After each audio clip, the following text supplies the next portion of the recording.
Up next, Grant Prentice, how are you? Good to see you. Nice to meet you. John, nice to meet you. Grant Prentice is with Food Minds, and for those of you who don't know what Food Minds is, Grant, why don't you tell us? We're a consulting and communications company that's doing work right now with the Can Manufacturers Institute. It's got the Open Up to Cans program. We've been contracted with them to understand some of the drivers of innovation that have been occurring within beverages and within canned beverages, looking at the trend of growth and understanding what the drivers of those growth elements are. One of the things that we did for CMI, for the Can Manufacturers Institute, is contracted with Mintel to look at patterns of growth in the United States, in the United Kingdom, in France, also in Asia, in Japan and China, and in Mexico, and also in Brazil, and looking at the patterns of innovation in different types of beverages and the packaging that's being used across those different beverage categories. And it's interesting that we see cans and the use of cans in innovation outpacing the category as a whole by about 20%. So there's some interesting things going on there.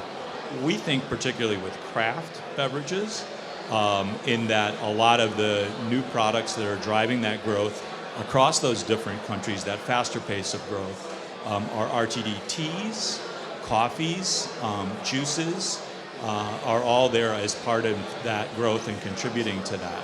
So those have been some interesting observations that we've been able to make.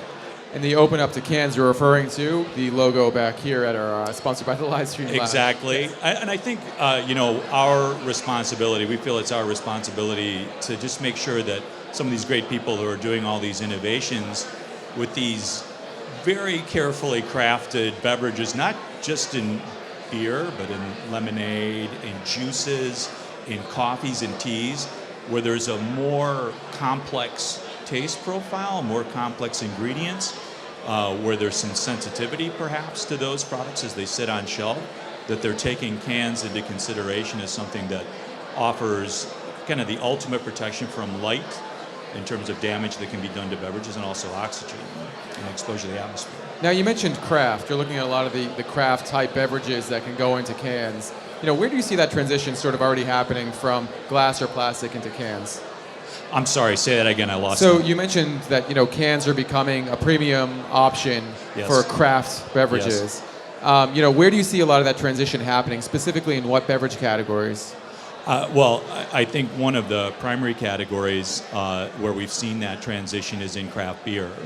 And all of the data that's coming out of the beer industry shows a decline in use of bottles, an increase in the use of cans, particularly in higher end, both imports, value-added domestic, and then also craft beers as well.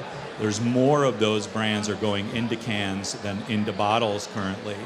And I think it's an increased appreciation for the level of protection, the level of light block, and also exposure to other elements, minimizing exposure to other elements in the atmosphere that can protect that product and give it that shelf life and deliver a quality product at the end of that life cycle.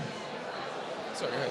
Oh, in terms of, you were talking also about global trends. You looked at a lot of different countries.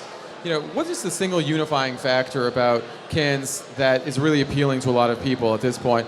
I mean, is it the recyclability? I think you mentioned that. I mean, what's going on where people are really opening up to cans? To cans. I think that it's interesting. I think that the other area of research that we looked at wasn't just protecting sort of the physical chemistry of the product, which cans do a very good job of, but also the other sensory attributes and characteristics that cans can deliver. There's a lot of science out there that shows that experiencing food and beverage is a multi-sensory, it's a compound of different sensory experiences that people have. It's not just the taste, it's the expectation that's created by the way a package looks, what the graphics say, all the positioning conversations that we had earlier today about these new products, and is it clear to the consumer what the benefit is that's going to be delivered by that product? That's part of that process. And then also the tactile sense as you're drinking that beverage, how it feels in your hand, how it feels against your lips. And canned beverage drinkers talk a lot about that being that transmission, that sensory experience being part of the drinking experience and contributing favorably to people's perceptions of the product that they're drinking. And we see, I think, a lot of beverage manufacturers that are doing innovation wanting to take advantage of those additional qualities that a can provide. Even the auditory signal, when you open a can, people are drinking a beverage for some kind of transformation. That sound signals and reinforces that transformation. And we know that all of the major can manufacturers right now are working with their customers to sort of fine-tune that noise. It can make a different sort of noise while it's opening in terms of the cracking and the explosion of the carbonation that's in the product, and that can affect the way people perceive the beverage.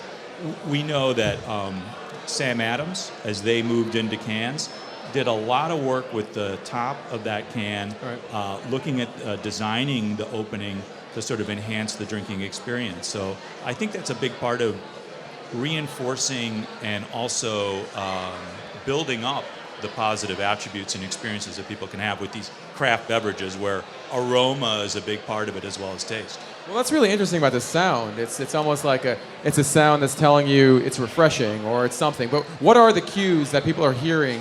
When they're hearing that can open, what's going through their mind at that point? I think that's an excellent question. I think it varies considerably by category. If you're an energy drinker, the association that you have with that noise, the benefits that you associate with it, the transformation that you're expecting is one of sort of physical energy. I think in a lot of these beverages now that are positioned based on alertness or feeling calm, I think the degree to which that is reinforced is not only by the way the packaging is designed, but also by that sound.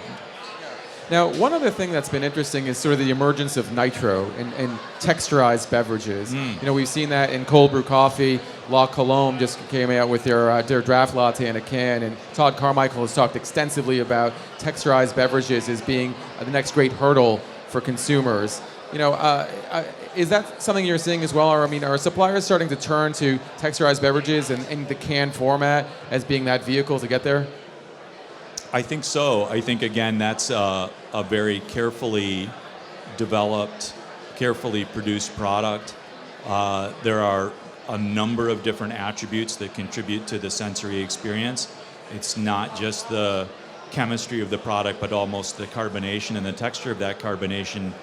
And in order to be able to preserve that and create the kind of shelf life that the retail channel needs and that the consumer needs, they're looking at a more protective, better sealed package that provides that kind of coverage. I think you're gonna see more of that.